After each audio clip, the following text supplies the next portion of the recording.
సనాతన ధర్మ పరిరక్షణలో నేను సైతం ఎప్పుడూ ముందుంటాను అని తన గళంతో సనాతన సాంప్రదాయ రక్షణను తన నృత్యంతో అరుదైన పురాతనమైన ఆంధ్రనాట్య కళా ప్రచారాన్ని సాగిస్తున్న సనాతని అడ్వకేట్, సోషల్ అండ్ కల్చరల్ యాక్టివిస్ట్గా సమాజానికి న్యాయ వృత్తికి తన సేవలను అందిస్తున్న మన యువ తేజం కుమారి టిఎస్ శుభరాజేశ్వరి అలియాస్ మన మువ్వను ట్రేసింగ్ ద ఆర్క్ ఆఫ్ ధర్మ legal evolution inspired by Ramayana అన్న అంశం మీద తన పరిశోధనను అందించవలసిందిగా కోరుతున్నాం.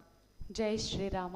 జయ జయ మహావీర మహాధీర ధౌరేయ దేవాసుర సమర సమయ సముదిత నిఖిల నిర్జర నిర్ధారిత నిరవధిక మహాత్మ్య దశవదన దమిత దైవత పరిషదభ్యర్థిత దాసరథి భావ దినగర కుల కమల దివాకర దివిశదధిపతిరణ సహచరణ చతురద శరద చరమరణ విమోచన కోసల సుత కుమార భావ కంచుకిత కారణాకార కౌమార కేళి గోపాయిత కౌశికాధ్వర రణాధ్వర దుర్య భవ్య దివ్యాస్త్ర బృంద వందిత ప్రణత జన విమత విమదన దుర్లలిత దోర్లలిత తనుతర విషికవితాడన విఘటిత విశరారు శరారు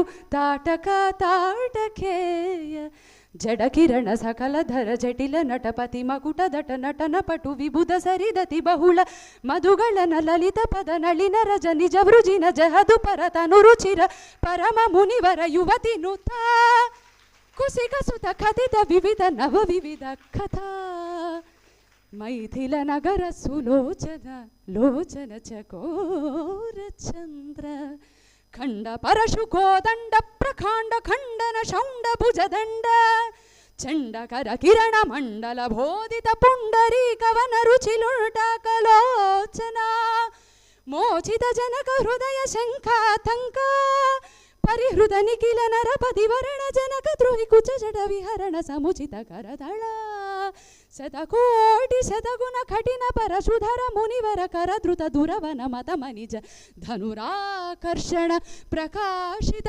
పారమేష్ట్యా క్రతుహర శిఖరి కౌతుక బృహత్యన్ముఖ జగతరుంతుద జిత హరిదంతి దంతదంతుర దశవదన దమన కుశల దశ శత భుజ మృక నృపతి కుల రుధిర జర భరితర మృదుతర తటాక తర్పిత బిద్రుక భృగుపతి సుగతి విహతి కరనత పరుడి శుభరికా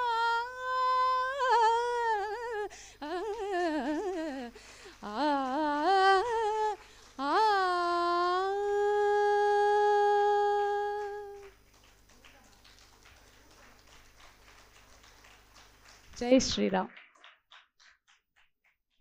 ఈనాటి పరమ ఉత్కృష్టమైనటువంటి ఈ కార్యక్రమానికి లా రామాయణం ఇటువంటి సదస్సుకి విచ్చేసినటువంటి రామభక్తులకు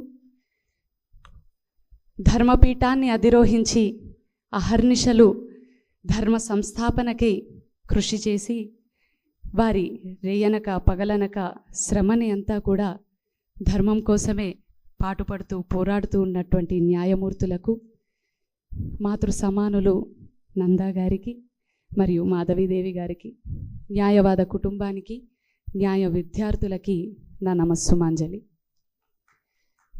ఈనాటి కార్యక్రమానికి నన్ను ఆహ్వానించినటువంటి నారాయణం కుటుంబ సభ్యులకు, తవాస్మి త్రయానికి మరియు వాల్మీకి రీసెర్చ్ సెంటర్కి నా కృతజ్ఞతాంజలిని తెలియజేస్తున్నాను. రామాయణం అమృత భరితం రామచరితం. ఎన్నిసార్లు అన్నా ఎన్నిసార్లు విన్నా అదొక తీరని ప్రీతి, కాంక్ష మరియు మధురమైన అలౌకిక ఆనందం. మరి అటువంటి రామచంద్రుని యొక్క జీవన విధానాన్ని, ధర్మపదంలోని అతను నడిచినటువంటి యానాన్ని మనం రామాయణం అని అంటూ ఉంటాం. రామాయణంలోని ఏమీ లేదు. రామాయణంలో జాగ్రఫీ లేదా, రామాయణంలోని అడ్మినిస్ట్రేషన్ లేదా, రామాయణంలోని లా లేదా, రామాయణంలోని పాలిటీ లేదా? రామాయణంలోని ఇంటర్నేషనల్ రిలేషన్స్ లేవా? రామాయణంలోని ఇంటెలెక్చువల్ ప్రాపర్టీస్ గురించి లేవా? రామాయణంలోని ప్రాపర్టీ రైట్స్ లేవా? ఏం లేదు, రామాయణంలో అన్నీ ఉన్నాయి. సర్వము మనకి రామాయణంలోని నిక్షిప్తం చేసి అందించబడినటువంటి వేద ఉపబృంహణమే Ramayanam. Every parliament, every court, every army, every sovereign power, the United Nations, and every world event upholds a banner or a flag that embodies its civilization and cultural ethos. A flag is not merely a piece of cloth fluttering in the wind. It is a sign that people exist not as scattered individuals, but as one nation united under a higher purpose. From America to Europe, from Asia to Africa, flag is seen as a sacred emblem of nationality, sovereignty, and pride. But if we travel back through the corridors of time, far beyond the modern era, far beyond the dawn of recorded history, we are able to find that this idea of national flag was already living, already blazing in the pages of our own eternal Itihasa, Srimad Ramayanam. I would like to pose one question to the gathering. How many of us know the national flag or the flag of Sri Rama or his lineage? I think Sri Ram Garu must answer this question. Kovidara Dvajam, exactly. So this is the Kovidara Dvaja of Sri Ramachandra Prabhu. It belongs to his lineage. And this flag was not introduced by Ramachandra Prabhu. It was introduced by the first ancestor of his family, that is Manu. And it continued even after Rama's legacy. Long before the world conceived the notion of sovereign identity, our civilization raised the Kovidara Dvaja, the glorious flag of Rama's lineage.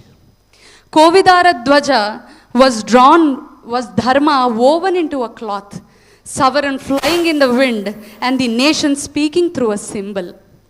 Today we see every country having its own flag raised in the parliaments and the honorable courts across the globe. When the world salutes its flag as the soul of their identity, unknowingly the world is saluting to the vision of Srimad Ramayanam.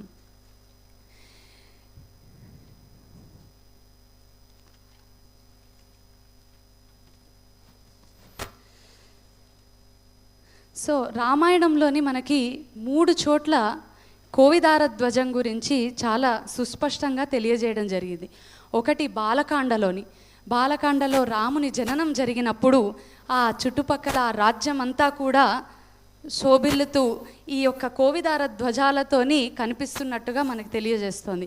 కోవిదార ధ్వజం అన్నది కేవలం మనకి ఒక పతాకం మాత్రమే కాదు, సార్వభౌమానికి అది ప్రతీక. అయితే అలాగే అయోధ్యకాండలోని రాముడు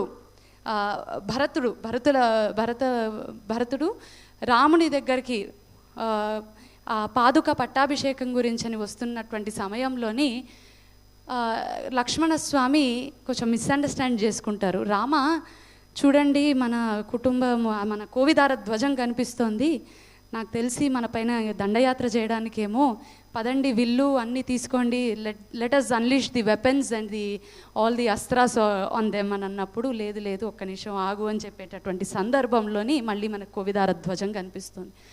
ఆ తర్వాత మనకి యుద్ధకాండలోని రామరావణ యుద్ధంలోని కూడా మనకి రాముని యొక్క కోవిదార ధ్వజమును రావణాసురుడి కోవిదార ధ్వజం కూడా చాలా సుస్పష్టంగా కనిపిస్తూ ఉంటుంది.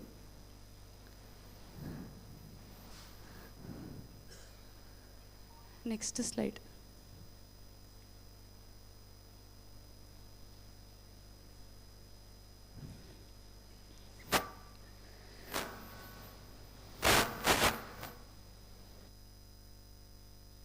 So these are the flags of the entire world. Each flag has their own, each country has their own flag. But whereas when we go into the annals of the history, we find Kovidara Dvaja in the Ramayana of Treta Yuga, and now imagine we are in the 21st century Kali Yuga, way before the world has seen the lights of civilization, we were already sovereign, and we were in our own command. And in the 22nd July 1947, Constituent Assembly has adopted the Tiranga, which is our own national flag, and it has its own significance. You can have a glance at it. So according to the Supreme Court, Naveen Zindal versus Union of India, it was declared that the right to hoist the Tiranga with dignity is part of our fundamental right to fundamental of expression under Article 19, Clause 1, Clause A. So when we look into the Tiranga and when we try to decode the structure of the flag, the saffron color resonates with the sacrifice of Lord Sri Rama, and the white color resonates with the purity and peaceful nature of Sri Ramachandra Prabhu, and whereas green signifies the Ramachandra Prabhu's prosperity in his Rajya. And when we see the chakra, it symbolizes the solar dynasty, because Ramachandra Prabhu belongs to the sun dynasty, and the circle resonates with the sun, is what I felt. And then we have the 24 spokes. Ramachandra Prabhuki అసంఖ్యేయ కళ్యాణ గుణగణాలు ఉన్నాయి అని రామాయణంలో చాలా సుస్పష్టంగా మనకు తెలుస్తోంది. 16 గుణాలే కాదు. అయితే ఈ అసంఖ్యేయ కళ్యాణ గుణాల్లోని మనం ఒక 24 తీసుకున్నామని నా భావన. అలాగే మనం ముందుకెళ్తే రామచంద్ర ప్రభు కేవలం ఒక స్పిరిచువల్ క్యారెక్టర్గానో లేదా ఒక రాజుగానో ఒక లీడర్గానోనే కాదు. He was a brand ambassador for the environmental law also. So let us try to delve into the environmental laws of Ramayana, which we could encounter, and those which are contemporary to the present day laws. The United Nations, through the Universal Declaration of Human Rights, and later through great treaties and conventions, built a framework where nations pledged to protect not only people but also the planet. From Stockholm Declaration of 1972 to Rio Summit and the Paris Agreement, the world accepted that the environment protection is no longer a choice, but a duty owed to humanity itself. The Honorable Supreme Court of India carried the same vision into our Constitution through the MC Mehta case. The apex court of the country observed that pollution-free environment is a factor of fundamental rights under the Article 21 of the Constitution of India, based on which Parliament enacted the environmental laws subsequently. What seems modern law is in truth ancient wisdom of the country.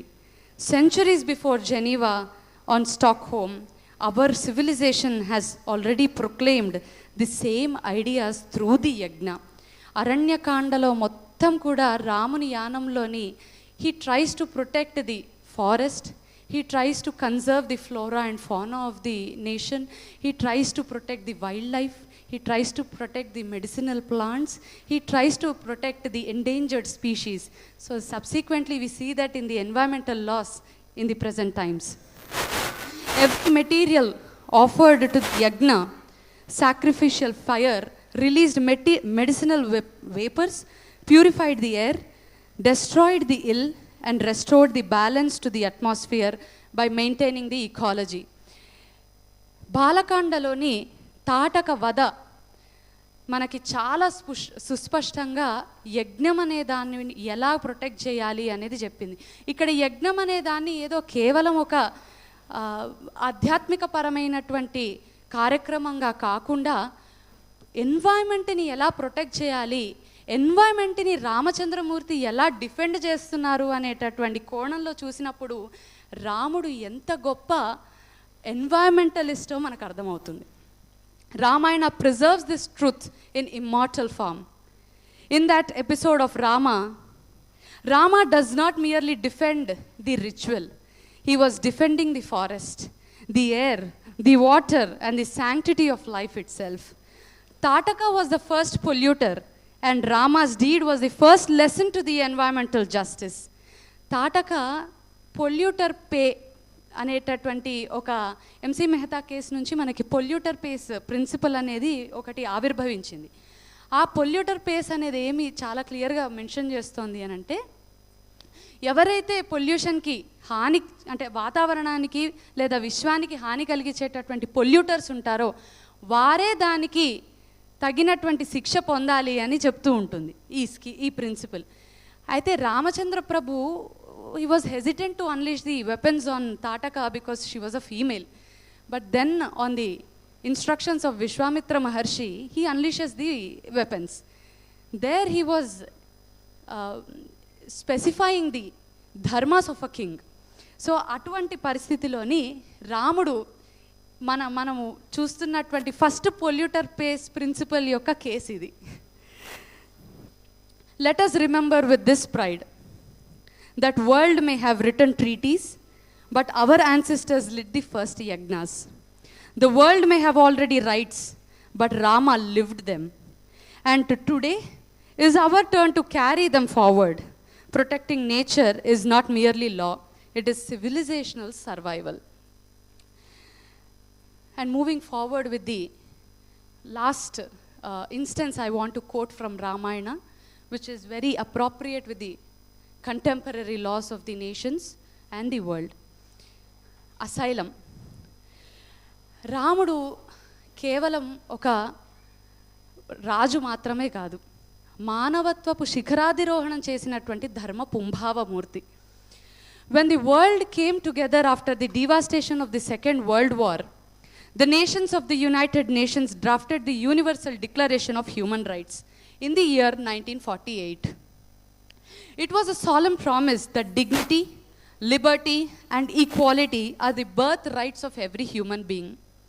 From this declaration flowed great treaties and conventions, the International Covenant and civil and political rights, the Convention on Refugees, the Geneva Conventions protecting prisoners of war, and many more. These instruments have become moral compass of the environmental law which we are seeing today, which we are witnessing today, ensuring that even amidst conflict, humanity prevails. But let us pause and look back several centuries before 1948. రాముడు రావణాసురుణ్ణి వధించినప్పుడు రావణాసురుడికి కూడా ఒక గౌరవ మర్యాదలు, రావణాసురుడు మరణించినప్పుడు ఒక గౌరవపూరితమైనటువంటి రిచువల్స్ని చేసి ఆయనకి మోక్షం ఇవ్వడం జరిగింది ఒక శత్రువుకి. రాముని యొక్క ఆర్మీ అంటే అతని సైన్యం ఎవరైతే ఉన్నారో ప్రిజనర్స్ ఆఫ్ వార్ అని మనం ఈరోజు ఇంటర్నేషనల్ లాలో చదువుతున్నాం. ఆ ప్రిజనర్స్ ఆఫ్ లాకి కూడా అత్యంత మర్యాదలు, అత్యంత సముచితమైనటువంటి స్థానాన్ని కల్పించి వారిలో ఉన్నటువంటి వీరాన్ని, శౌరాన్ని, ధైర్యాన్ని అన్నీ కూడా గుర్తించినటువంటి గొప్ప రాజు రామచంద్రమూర్తి. The Ramayana stands as a shining example where Lord Rama was not just a warrior king, he was the protector of dharma, justice, and moreover compassion. When Rama was defeated, Rama did not humiliate his soldiers. Ravana was defeated. Rama did not humiliate his soldiers. He ensured that the prisoners of war were treated with dignity, an echo of what Geneva Convention codified centuries later. When Vibhishana sought refuge, Rama did not weigh political power or political advantage upon Vibhishana. He declared the eternal principle: one who seeks asylum must be protected, even if he seeks it 1,000 times. This mirrors the convention relating to the status of refugees, 1951, which insists the right to asylum. The very spirit of Universal Declaration Human Rights, that no human being shall be denied dignity, resonates with Rama's conduct. The Ramayana teaches us that power must submit before morality, that victory must bend before dignity, and that law without compassion is no law at all. World may have written declarations and treaties, signed and codified laws, but Ramayana already lived them. Rama gave refuge to Vibhishana, dignity to the prisoners, protection of earth through yagna. He raised the flag of sovereignty and showed that the true power bows before dharma. The message is always eternal. Law without dharma is hollow. Dharma without justice is incomplete. And Srimad Ramayanam just gives us not just a story, but the soul of law itself. ఇందులోని మనకి రాముని యొక్క ప్రాణి ప్రేమ కూడా కనిపిస్తూ ఉంటుంది. Environment ప్రొటెక్షన్లోని ఇది ఒక అంతర్భాగం. జటాయువు వీరమరణం పొందినప్పుడు రాముడు మోక్షం ఇచ్చేటటువంటి ఘట్టం అది. దానిని ఇప్పుడు మళ్ళీ మనం కంటెంపరీ లాస్లో చూసినప్పుడు దేశ సరిహద్దుల్లో మన సైనికులు మన దేశం గురించి పాటుపడుతున్నప్పుడు వారికి కూడా ఒక గౌరవమైనటువంటి సంస్కారాలు చేయాలి అని ఇప్పుడు లాస్ వచ్చాయి, మార్టీర్స్ లాస్. కానీ రాముల వారు ఎప్పుడో త్రేతాయుగంలోనే దాన్ని ఆచరించి చూపించినటువంటి గొప్ప వ్యక్తి. అందుకే మనకి ఫండమెంటల్ రైట్స్ కాన్స్టిట్యూషన్ ఆఫ్ ఇండియాలోని పార్ట్ 3లోని రామరాజ్యం కనిపిస్తూ ఉంటుంది.